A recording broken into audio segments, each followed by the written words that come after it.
What game did you enjoy most this year so far? Go in the comments right now, tell me. While you're doing that, let me tell you the top 10 games I've played so far this year. Today we're gonna be talking about the top 10 board games, card games I've played so far in 2024. Now we're talking about the first 4 months, and I'm specifically talking about new games I haven't played until this year. Now they might not be games from this year, but games I haven't played until just now. These are the top 10. So make sure you follow us if you want to see more of what we're doing. If you're in the local Orlando, Florida area, we also do monthly event, and we're doing our convention June 15th. Go to the link in the description for more information to get your tickets now. So we're going from 10 to 1. My 10th favorite game I played this year so far is Fort. Fort is a good game. It's definitely a solid quality game. I wasn't so sure of how it was gonna play. It's probably the weirdest deck builder I've played, but definitely is entertaining. It has some cool amount of follow the leader type stuff. Everyone's a kid. You're building the coolest treehouse you can. It's very interactive. Usually some good player interaction right there. I played it 2 or 3 times by now, and I definitely enjoyed and have a good time. Number 9 is Overboss.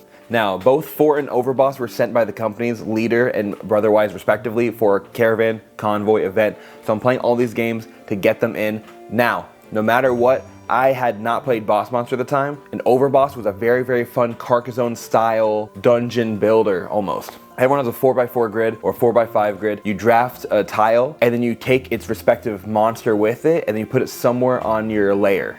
And then basically use those to get different kinds of points. It's very interesting. I enjoyed it. I had a good time playing it. And I know my friends did too. We played both the short version, the long version, and then the dynamic version. I had a good time all around. Massive shout out to Mike and Steven for playing with me. I would not have understood some of those rules without you guys.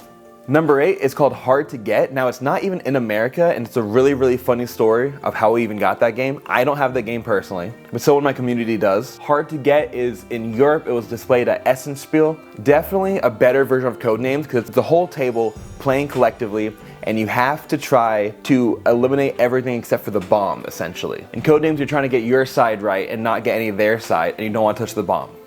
In this game, you're just trying to get rid of every single word until you have one word left that happens to be the bomb.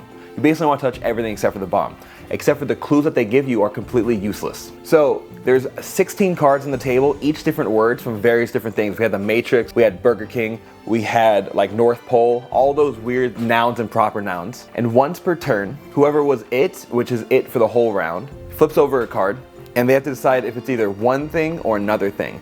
Now here's how weird it is.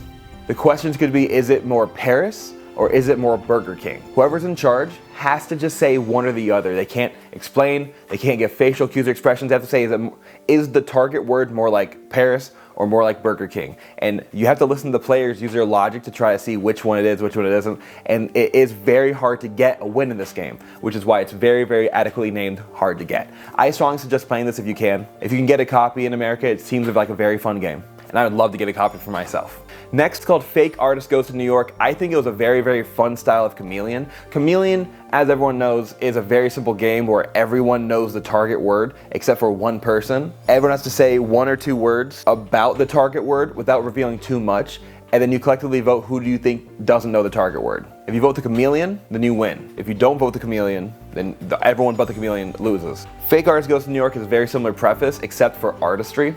What happens is everyone has one colored marker, everyone knows one word. You all take turns drawing one line on a piece of paper or whatever it might be. And then you have to make sure to collectively draw a picture without giving away too much what it is to the target person. And then you guys have to vote on who doesn't know the word. Now, if you get the person correct that doesn't know the word, they have a shot of saying what the word is based on the drawing. If they get it right, they win and everyone else loses. If they don't get it right, then everyone else wins and they lose. It's a very, very fun game. I love those kind of almost deception type games because it's just fun, interesting, no need to lie or anything like that. It's just a fun experience. So I had a good time with Fake Artist Goes to New York. Number 6 is Survive. Now my first experience with Survive is on the After School Dice Club, which is an anime about some girls who are getting into the world of board games and one of them's trying to be a board game designer. I thought it was a very interesting anime. This was way before I was even in the tabletop industry full time. I just enjoyed it way back when it was coming out. The manga has even more games in there like King of Tokyo and all that stuff. But Survive was in the anime. I finally got to play it that night. I played a lot of games with Brian and Flora. It's a great time over there.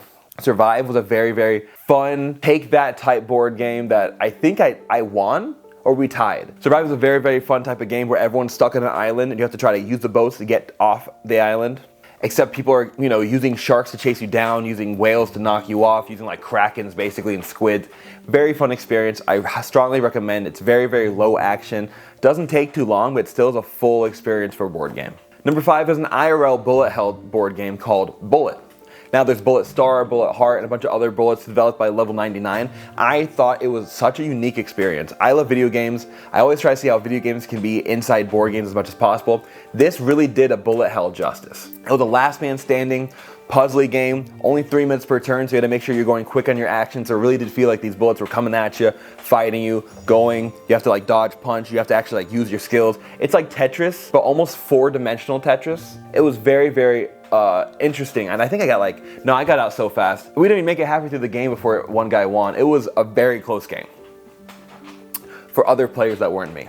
So Bullet is a very unique, very interesting game. I loved it. I can't wait to get myself a copy of something. I definitely want some of those promo characters that came out. Number 4 is Boss Monster. Yeah, I know Boss Monster's been out since like 2014, but I just now played it for the first time. I got the 10th anniversary edition. I got the 5 to 6 player expansion because I usually play with 5 or 6 players. It is such a unique game. I'll say that right now. This game is a very, very unique game. I've shown that to a bunch of other nerds who play video games, not really board games, and they had a great experience. They're like, oh, I don't really play board games, but this one's very unique. We played 3 times in one sitting. I've so far played that game 5 or 6 times this year. Not even this year. In April alone, in like 1 or 2 weeks, just because that game was so unique. I heard great things about it. I really wanted Super Boss Monster, but I'm like, I've seen games that look good, don't really play too well. I've seen people have fun in videos that I don't have fun with, but this game, I'm so mad I missed Super Boss Monster. Oh my gosh. Brotherwise Games, congratulations on that game. I understand how you guys sold like 1 million copies. It's such a quality game. Congratulations. Number 3 is Rolling Realms, developed by my most respected publisher, Stonemaier Games. Rolling Realms was something created in 2020. It is a Sudoku-esque game that's competitive with other people. You can play it by yourself. There's a very, very popular golf mode that came out in there. It's now been 4 years. Tons of other people are getting their games involved with Rolling Realms. I love the monetization of it. I love how it's not expensive to get into. I love that it's not mandatory to have the expansions, but like it's really like promo card type stuff. It's a very, very fun game, very, very unique game, and I, for one, am so here for it. It took me a while to get the game. I just got it in like February of this year because we don't have any real roll-in rights in our collection, but it was Rolling Realms. So I had so much fun with that game. I wish I played it more. I wish people around me liked that game or like Sudoku more.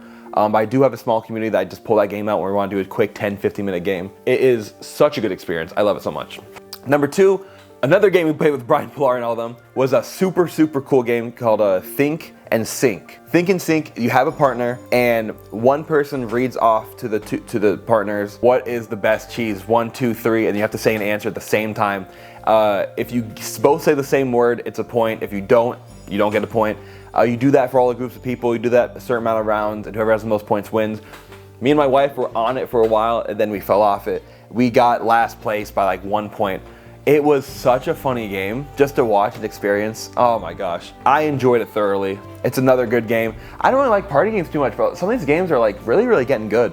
So I really appreciate that I'm finding games that suit my needs in categories that I don't typically find enjoyment in. So it's been a great experience, which is why it ranks so highly on my list. And number 1, you might have seen it coming if you know me, it is Sockpile. Sockpile is a fun little matching game that you can see right here. Everyone has a sock monster, and you're trying to make pairs of socks. This is just temporary art as it is. I am the creator of this game. Its Kickstarter's in the description of this video. I'm super excited to show off more about this game as time comes on. The print and play looks exquisite. If you want to follow the project, go to the link in the description, follow the Facebook group, join the Discord that we just started yesterday. I'm so hyped that we have a Discord. Oh my gosh, I wish we had that sooner. Make sure you follow the Kickstarter, join the Discord, and join the Facebook group where I share so many things and where we vote on what we want inside of this game. And that's everything. Again, if you're in Central Florida, you want to see our convention, we do free events every month, but we're actually running our own convention in June of this year called Caravan Convoy 2024. The name was crowdsourced by our community. Everything we're doing is crowdsourced by our community. Some of the sponsors were ideas suggested by the community, which really for the community, by the community, highlighting indie developers and upcoming games coming out or have recently released in the past year. So if this is anything in your niche, you want a quick one-day convention that's pretty cheap. Tickets are only $16 right now. It'll be $20 at the door, but right now it's only $16. We sold 20% of our tickets on day one, and we've just been selling more since. I'm super excited to hopefully sell out before we hit June. That's everything. Those are the top 10 games we played this year so far that I have never played before. Peace out. Have a great day. God bless. And I'll catch you guys later.